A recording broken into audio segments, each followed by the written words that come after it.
Good morning, students. In my previous class, I taught you about the developmental goals. In such a way, I taught you about literacy rate. Today, I will teach you net attendance ratio. कल हमने आपको developmental goals के according जो अंतर्गत जो है वह literacy rate के बारे में बताया था। आज हम बताएंगे नेट अटेंडेंस रेशियो क्या है। One more important criteria to compare the development status is of net attendance ratio. Net attendance ratio is the total number of children of age group 6 to 10 attending school as a percentage of total number of children in the same age group. Net attendance जो है ratio यह क्या है कि किसी state में जितने children हैं 6 to 10 ईयर्स के ग्रुप में जितने चिल्ड्रन हैं उसमें से जितने बच्चे स्कूल जाते हैं उसे नेट अटेंडेंस रेशियो कहा जाता है। यानी जो total number of children 6 to 10 age groups में है उसका जो है जब टोटल नंबर ऑफ स्टूडेंट्स जो स्कूल अटेंड कर रहे हैं 6 to 10 ईयर्स के उसका जो रेशियो निकाला जाता है वही नेट अटेंडेंस रेशियो कहलाता है। From the table we learn that the net attendance ratio in Bihar is just 49 while it is 78 in Punjab and 90 in Kerala. It means in Bihar more than 50% children do not go to school, so Bihar is most backward in regard to educational standard and facilities when compared to Punjab and Kerala. यहाँ 3 state के बारे में बिहार, पंजाब और केरला का दिया है। हमने देखा कि बिहार में 49 जो है रेशियो जो है स्टूडेंट्स का वे अटेंड करते हैं, यानी 50% से अधिक बच्चे जो हैं वे स्कूल अटेंड नहीं कर पाते हैं। जबकि केरला में हमने देखा कि 90% और पंजाब में 78% है। इसका मतलब 3 स्टेट से अगर कंपेयर किया जाए तो सबसे बैकवर्ड बिहार का है नेट अटेंडेंस रेशियो में। On the basis of per capita income Punjab and Kerala are almost equal, but on the criteria of health and educational standard Kerala performs much better. हमने देखा था कि पर कैपिटा इनकम के आधार पर पंजाब का सबसे ज़्यादा था, केरला से पंजाब का ज़्यादा था, लेकिन अदर फैसिलिटीज़ जो देखे थे एजुकेशन, हेल्थ केयर और जो है per capita net attendance ratio, इस सब को अगर हम कंपेयर करते हैं या फिर इन्फेंट मॉर्टेलिटी रेट, इस सब में हम देखते हैं कि पंजाब से बेटर केरल है। इसीलिए सिर्फ पर कैपिटा इनकम के आधार पर हम किसी स्टेट को डेवलप या डेवलपिंग नहीं कर सकते हैं। पर कैपिटा इनकम यद्यपि पंजाब का ज़्यादा है केरला से, लेकिन अदर चीज़ में जैसे कि जो इन्फेंट मॉर्टेलिटी रेट है वह पंजाब से बेटर पोजीशन में केरला है। एजुकेशनल, हेल्थ सिस्टम, इस सब में केरल बेटर है पंजाब से। इसीलिए अगर हम कंपेयर करें तो हम कहेंगे कि पंजाब से केरल ज़्यादा डेवलप है। अब है कि ह्यूमन डेवलपमेंट इंडेक्स, कौन कौन से जो है इंडेक्स हैं जिसके आधार पर हम कहें कि कौन सा स्टेट या कंट्री डेवलप्ड है और कौन सा डेवलपिंग है। इस इंडेक्स को जानने के लिए 2 दिया गया है, एक है वर्ल्ड बैंक और दूसरा है UNDP।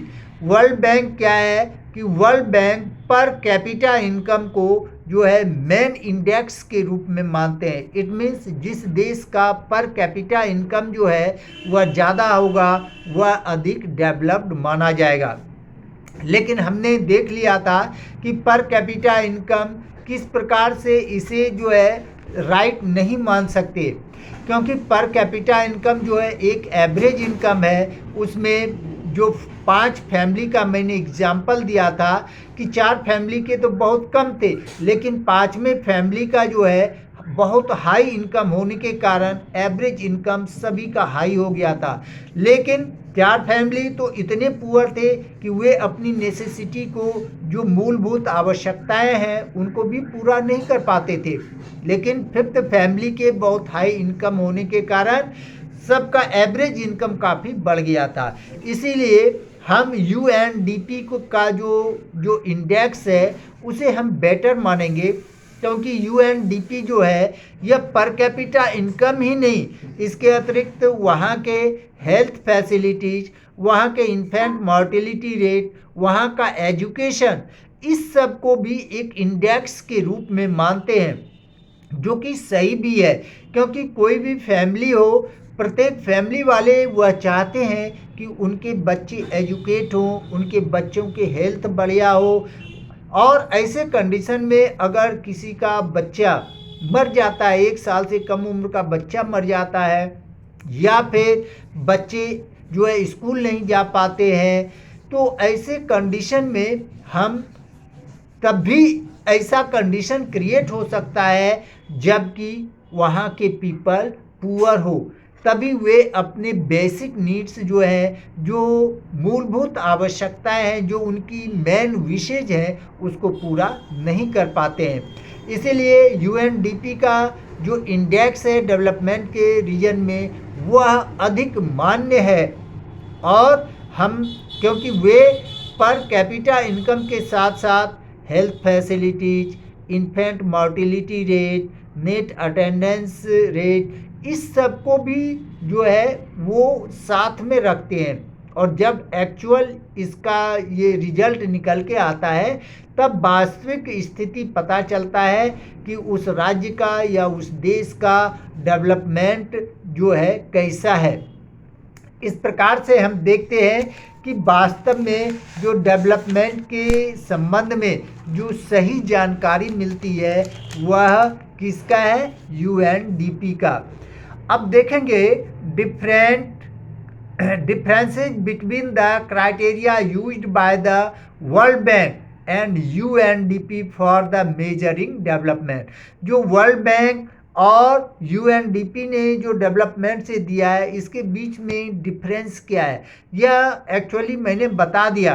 पहला है average income focuses just on the increase in goods and services. अगर कहीं का एवरेज इनकम ज़्यादा है तो यह सिर्फ दिखाता है कि वहाँ पे कितने अधिक गुड्स और सर्विसेज का यूटिलाइज किया जा रहा है, जबकि human development focuses on the qualitative improvement of human life.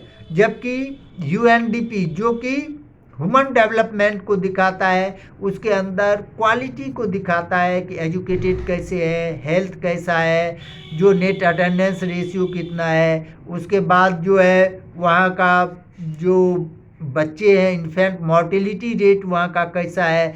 इस सब को कंपेयर करके ही किसी को डेवलप या डेवलपिंग कंट्रीज या स्टेट के अंतर्गत रखते हैं। सेकेंड डिफरेंस दिया है, human development index is a wider and multi dimensional concept. Human development index जो है वह काफ़ी वाइडर और मल्टी डायमेंशनल इंडेक्स है, कॉन्सेप्ट है, क्योंकि इसके अंतर्गत सिर्फ जो है मटेरियल गुड्स को यानी वेल्थ को, या फिर कहें कि हम इनकम को ही नहीं रखते हैं। यह अदर है कि वहाँ के लोगों की मेंटेलिटी कैसी है, हेल्थ कैसा है, उसके बाद एजुकेशन लेवल क्या है, इन्फेंट मॉर्टेलिटी रेट क्या है, इन सब को रखा जाता है। इसीलिए इसका क्राइटेरिया काफ़ी डेवलप है, जबकि वर्ल्ड बैंक सिर्फ क्या रखता है, पर कैपिटा इनकम के बारे में ही बताता है। Income is important but utilization of income in the proper direction is much more important, which is taken care of by the HDI। क्या इनकम जरूरी होता है, लेकिन उस इनकम का यूटिलाइज किस रूप में हो रहा है, यह जानकारी HDI देता है। वर्ल्ड बैंक सिर्फ किसके बारे में बताता है कि इनकम के बारे में, कि किस कंट्री का या स्टेट का कितना इनकम है, उस आधार पर वह कंट्री या स्टेट डेवलप्ड है या डेवलपिंग है, सिर्फ यही बताता है। जबकि हम HDI के अंतर्गत देखते हैं कि यह अदर चीज को भी देखता है, वहाँ पर इक्वालिटी है कि नहीं, वहाँ के लोगों का जो है हेल्थ कैसा है, एजुकेशन कैसा है, इन्फेंट मॉर्टेलिटी रेट क्या है, इस सब को भी रखा जाता है। इस प्रकार से इनका जो डेवलप्ड और डेवलपिंग के बीच जो डिफरेंसेस के क्राइटेरिया है, तो दोनों ही वर्ल्ड बैंक और HDI के बीच काफ़ी डिफरेंसेज है। और प्रॉपर जो हमें नॉलेज देता है, राइट नॉलेज देता है, वह HDI ही देता है। क्योंकि वर्ल्ड बैंक के द्वारा सिर्फ हम एक रेशियो निकालते हैं वहाँ का, कि वहाँ के पीपल का रेशियो इनकम कितना है, और वह रेशियो इनकम से पर फैमिली का या किसी कंट्री के या स्टेट के मैक्सिमम पीपल का एक्चुअल इनकम क्या है, यह पता नहीं चलता है।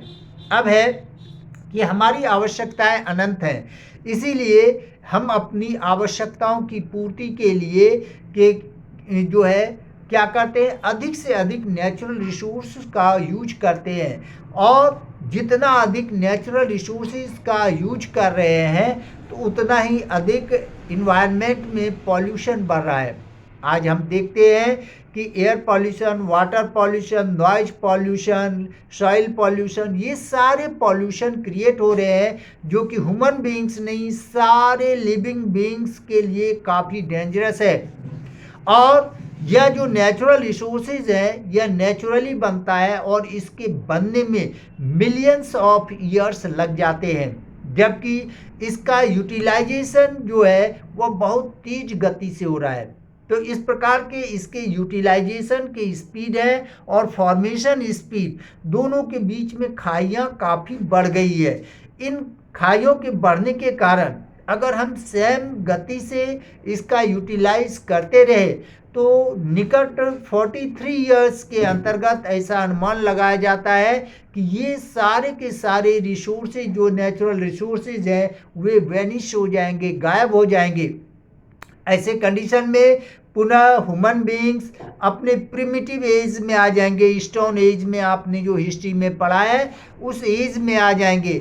इसीलिए आज ज़रूरी है कि पीपल हेल्दी लाइफ जिए, और साथ ही साथ यह रिसोर्सेज आज तो उपयोग हो और जो फ्यूचर जनरेशन्स हैं उसके लिए भी बचा रहे। इसके लिए सस्टेनेबल डेवलपमेंट को फॉलो करना आवश्यक है। सस्टेनेबल डेवलपमेंट ही है कि एक क्रम में डेवलप हो। डेवलपमेंट इस प्रकार से हो कि प्रेजेंट जो नीड्स हैं, प्रेजेंट पीपल की आवश्यकताएं हैं, वह तो पूर्ति होती रहे, लेकिन फ्यूचर जनरेशन को किसी प्रकार का कॉम्प्रोमाइज नहीं करना पड़े।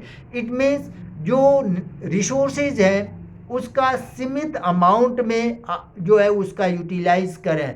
इट मीन्स कि आज जो अंधाधुन इसका यूटिलाइज हो रहा है उस पर रोक लगाएं, एक साइंटिफिक ढंग से उसका यूटिलाइज करें, और जो हमारी मूलभूत आवश्यकताएं हैं उसी की पूर्ति के लिए ही रिसोर्सेज का यूटिलाइज करें, जिससे कि आज जो ये पॉल्यूशन क्रिएट्स हो रहे हैं, इन्वायरमेंट पॉल्यूट हो रहा है, और उससे सारे जीव जो है अनेक डिजीज़ के ग्रस्त में आ रहे हैं, उससे बच सके, अपने आप को हैप्पी लाइफ जी सके, और फ्यूचर जनरेशन के लिए भी ये रिसोर्सेज बचा रहे। इसके लिए आवश्यक है सस्टेनेबल डेवलपमेंट को फॉलो करना। ओके।